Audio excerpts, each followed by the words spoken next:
phase and component. Now in this video we are going to see a degree of freedom.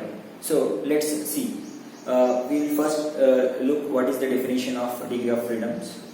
In this case here the degree of freedom of a system is defined as the number of independent variables such as temperature, pressure and concentration or composition. So which must be specified in order to define the system completely. So here we have seen the independent variable, right, in previous video. So here total three variables are there, like temperature, pressure and concentration. So what happens if specified order will follow specific order that we are going to see. So now we will see the degree of freedom denotation and its meaning. So degree of freedom is represented as capital F or denoted by capital F. So if capital F is equal to 0, the system is called invariant. If degree of freedom like F equal to 1, the system is called monovariant. Mono means 1. So this is Greek word. So if F equal to 2, then the system is called bivariant. If F equal to 3, the system is called trivariant. Now student can write down this. Now we will see the example of degree of freedom. Now check this. The state of pure gas can be specified by two variables.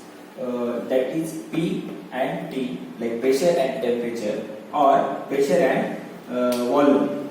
So either this or this you have to state. Then you can say so you no need to describe the third variable. That is, since the third variable can be calculated from the equation of the state. So real gas, for pure gas or ideal gas, you know the equations, like that is PV equal to nRT. So if you know the value of pressure or temperature, so if these two values is known, so there is no need to tell the third variable, that is volume. So by this equation you can calculate. So how many variables are there here? 1 and 2. So here in this case for pure gas has 2 degree of freedom. So now you understood. So what is the meaning of degree of freedom? So in this case F equal to 2. So to define the system completely, we require minimum 2 variables, that is pressure and temperature or pressure and volumes. So now you can see by like in terms of diagram. So here you have one like vessels, piston. This is piston and this is vessels. So here suppose here n number of suppose like 6 moles of gas molecules are there. Okay, so in that case you know only number of moles. So here if you define the pressure and temperature, then you can calculate by using this equation like PV equal to nRT. So here if you know pressure and temperature, so volume you can calculate from this equation. So in this case you have F equal to 2. So this is called bivariate system. So because you to define the system completely, you require only 2 variables. So now see the example of F equal to for F equal to 1. Take one example, that is suppose you have water inside vessels. Now this is in liquid state. Okay, this is in liquid state. If you are heating from burner gas, so in this way, if you know the temperature, then you can definitely talk about the pressure. So in this case, like for open, it's P equal to always 1 atmosphere. So if you know the temperature like 40 degrees, we can talk about the state of the system. Okay. So if you know the 40 degree, so you know that is in liquid state. If temperature is suppose like 100 degrees Celsius, then you can know the water is an boiling temperature. So in that case your pressure will be the less than 1. So at that point your state will be the liquid. So you can talk about the state of the system. So in that case it will be liquid to it will become as a gas. So for that you require only one variable. So you can say that is a monovariant, right? So here you know the system is f equal to 1. Fine. So now we will see for like another example is at what temperature or pressure if all three phases can be possible, like liquid, like if water is in liquid state, that is in equilibrium with water in gaseous state, okay, so, and that is equilibrium with water in solid state, that is ice, okay. So if these three all are in equilibrium, in that case you know the temperature and pressure. So there is you no need to tell about the temperature and pressure. So that is one single point. So that we call it triple point, right? So in that case your f value, degree of freedom will be the f equal to 0, okay. So in that case your f equal to 0. So this is the example of f equal to 2. In that for a pure ideal gas state. This is for like if water at boiling or if you are heating, then we can say degree of freedom for that system is 1. So that we call it monovariant. So in this case, like if all three phases are like in equilibrium, or that all three states are present, solid, liquid, gas, that of water, then we can say that is independent of any variable. So you no need to tell about any. So there is no variable. So in that case you have only one point. So that is called invariant system. So in that case you have like liquid also, like ice also there, and gas molecule of water also there over there. So you no need to tell about the complete system. So that is only single point, that is triple point. Now student can write down this.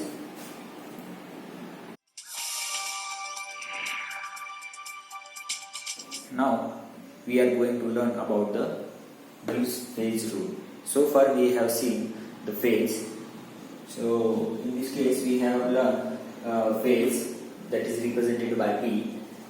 Second one is component, that is represented by C, where C is equal to the n minus E. So number of independent variable minus relation between E means relation between them. And third we have seen the degree of freedom, that is represented by F. So we have seen the F, if F value is 0 then we call it invariant, if F equal to 1 then that is monovariant, and so on. So after that we are going to see the Gibbs phase rule. Gibbs is the name of scientist, that is who deduced the chemical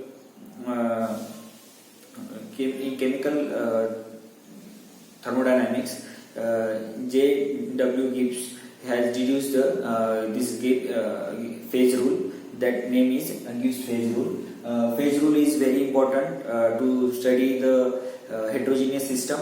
So that will indicate all parameters. It will show all parameters of the heterogeneous system. So this is very versatile and important tool to calculate the like degree of freedoms. So now we are going to see this is the formula. So derivation we are going to see in next upcoming videos.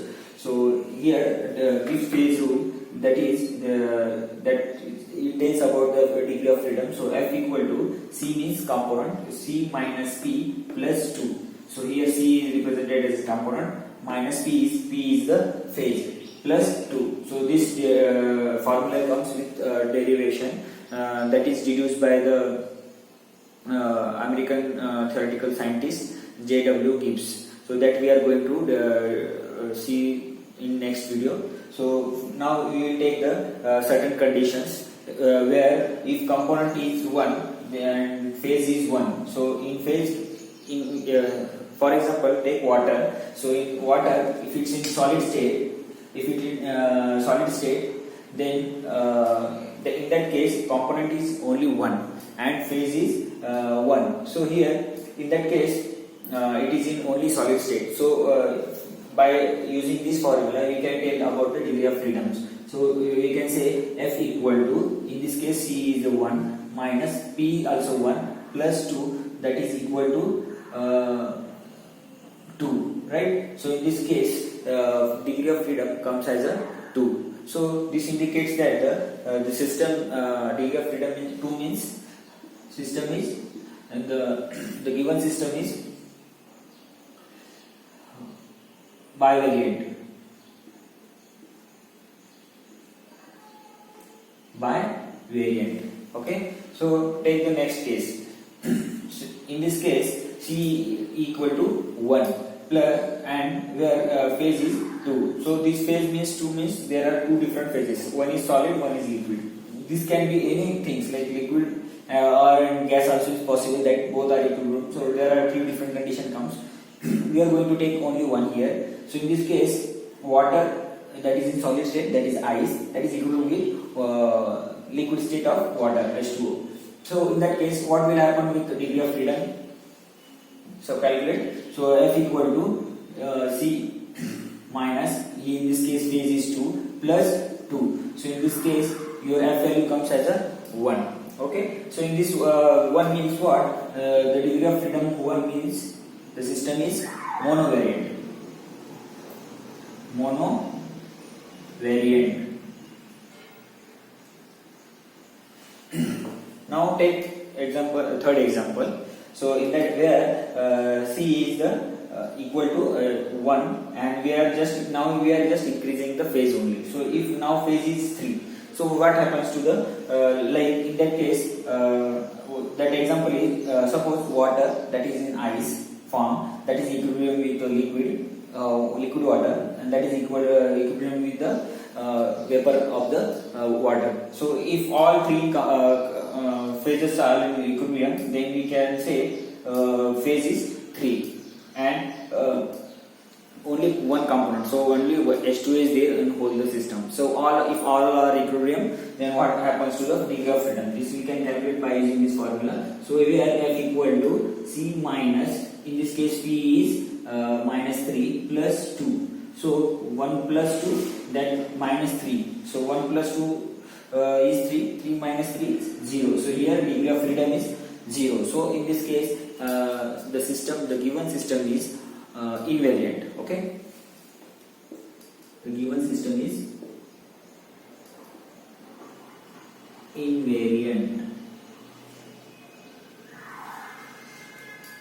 Now we have seen what is happening when phase, if component one parameter if we keep fixed like component, if we are increasing the phases, number of phases, if we are increasing the number of phases, what happens to the degree of freedom? Its degree of freedom is decreasing. So in this case is 1,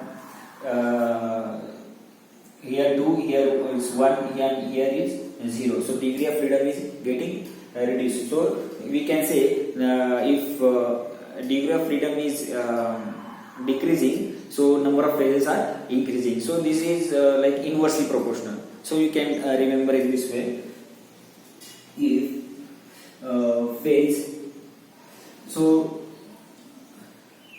phase are increasing, so degree of freedom is decreasing. So in this way we can say that so what happened when degree of freedom will be the maximum, this we can calculate now, right? So degree of freedom when it will be, when F will be the max, F max, when it will be, when phase when here F max is when degree of freedom like phases are less. So when phase are minimum,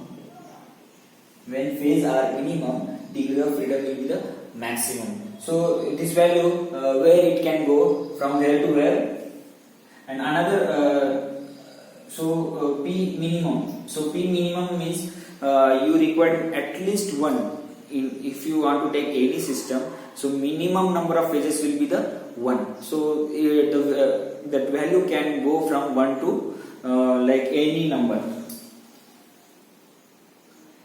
So it always greater or equal to 1, and that is greater than equal to number of n. So from here to here it will go. So this is the relation of phases. So what is the value of f max? F max can vary from like not f max. So degree of freedom can vary from 0 to any number, right? So this is the equation. It can be equal to any number. So student can remember this. So when from this formula, what we can deduce, this relation is also one of the important. And another relation is if f is minimum, phases are maximum, right? So these two relations are important, right? Student can understand from this. So student can write down this.